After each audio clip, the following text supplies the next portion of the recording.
Nobody's untouchable. What's up, power fans on YouTube? It's your boy Nino and I'm back with another power video. Episode 1 of season 5 wasn't surprising if you watch my trailer breakdown before it was aired. Now, episode 2, titled Many Men, shifts the final season into higher gear. The title itself is a massive, deliberate nod to 50 Cent's iconic track, signaling that the targets are officially on everyone's back as the lines are drawn for the ultimate Queen Street War. If you know the song, which I believe we all do, it says many men wish death upon me, blood in my eyes, dog and I can see, and already there is blood in Kanan's eye. This should tell you that some actions in those lyrics will reflect in episode 2. And if you are new to my channel, you are welcome. Kindly hit the subscribe button if you are new, like this video and leave your comment below. Now, if you have watched my last video before the first episode was premiered, you shouldn't be surprised at Lou's death or Kanan shooting his uncle mistakenly, as I stated in my video. Someone will ask how I was able to predict that so perfectly. Well, I think I stated that in the video as well. So if you haven't watched that video yet, do check it out on my page, but I'll leave the link in the description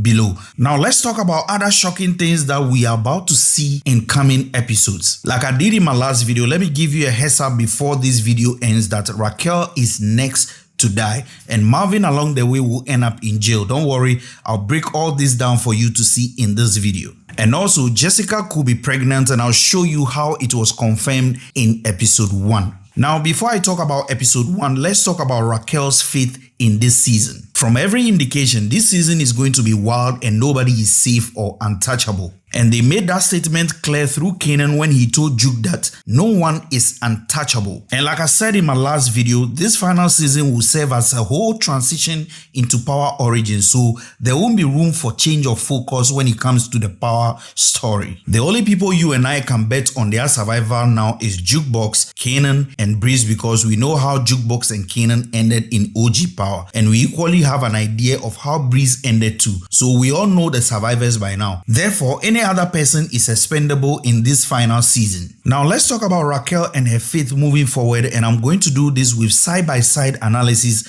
of the official trailer and the teaser for the next episode, which is episode 2.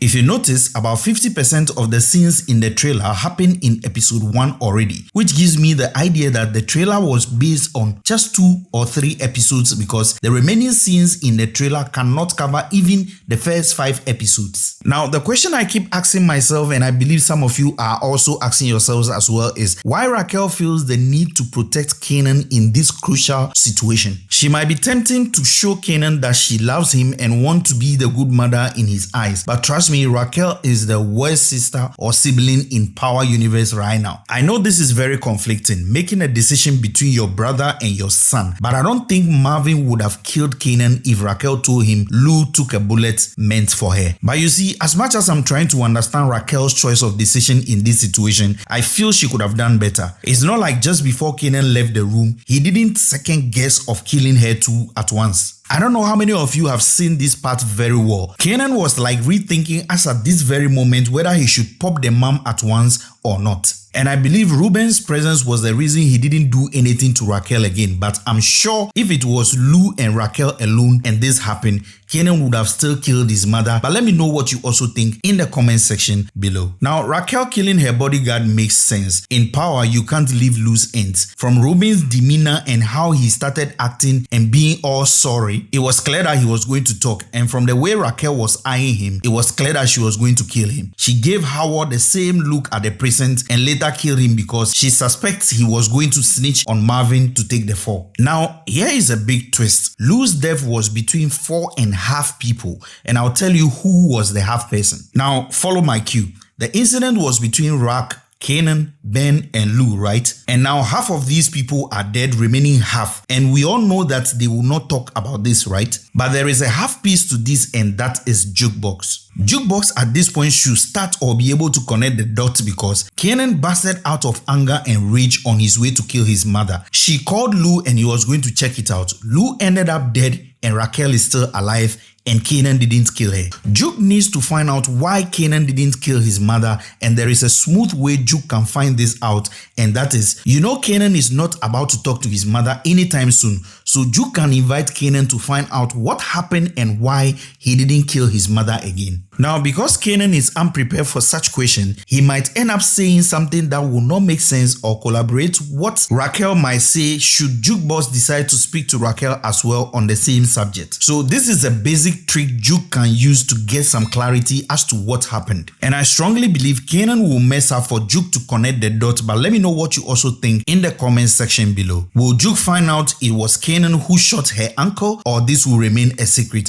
Drop your comment in the comment section below. Now, another school of thought is, let's say Juke and Marvin compares notes. Now, what do I mean? When Marvin went to Raquel with the news, she didn't even cry, not because she wasn't hurt, but because she already knew and cried long ago before even Marvin knew Lou was dead. On the other side, when Juke was with KANAN, he also acted cool, as if this news didn't even mean anything to him. KANAN was only filled with some guilt and regret. Now, if Jukebox and Marvin discuss their weird moments with this mother and son, they will get some sense of suspicion in there, coupled with the fact that KANAN was going to kill his mother and it was Lou that ended up dying somehow. So I feel Marvin and Juke will want to investigate Raquel and KANAN. Now, the reason this whole thing should feel weird to Jukebox is that she saw KANAN when their friends died, from Dee-Wees to Famous, even Crystal. KANAN acted like they were his blood relatives, but the contrast when it comes to Lou alone should give Jukebox some feeling that KANAN is taking their uncle's death a bit slow and lightly. The expectation will be that KANAN should be acting crazy by now, looking for the one who put his uncle down like that. He must be all over the place putting bounty on people's head. KANAN should have been overreacting more than he did with his lost friend, so